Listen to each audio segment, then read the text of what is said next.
A patient of mine said that her doctor told her she didn't have to come back for another annual for 5 years.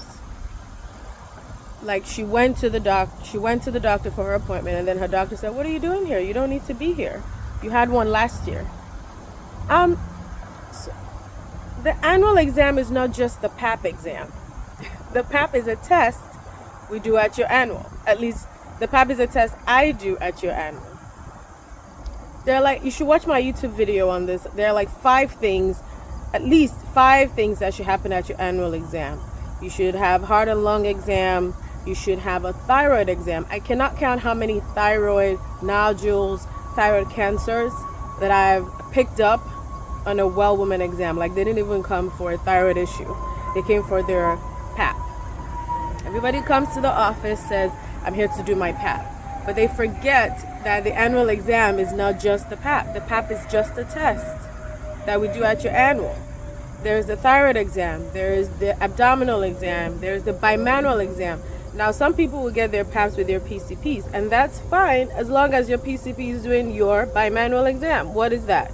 They're feeling the uterus and ovaries. I mean, there are a lot of women who come to me, and then I feel their uterus. I'm like, "Do you notice that your uterus is enlarged?" And they're like, "No, but I've been getting my PAPs all this time and nobody ever told me." That's because they think a PAP is a pelvic exam. So a pelvic exam, okay, let me start from the top.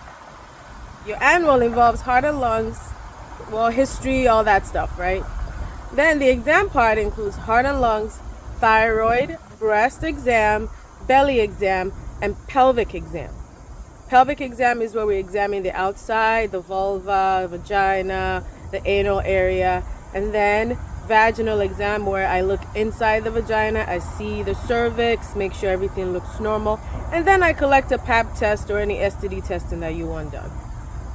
So the PAP is just like 1 out of the 10 things I have to do at an annual. So just because PAPs are now every 5 years, or if it's normal, it's every 3 years, does not mean we forget the rest of the annual exam. So patience. You need an annual exam every year. That's why it's called annual. Yearly. Annual exam every year. We may not do a PAP at that annual, because you might be up to date, you might be in a monogamous relationship, you might not need a PAP, but you still need someone to look in there, look inside, see the cervix, do the testing that needs to be done. If your PCP is doing this, good for you. If your primary doctor is not doing this, get to the doctor.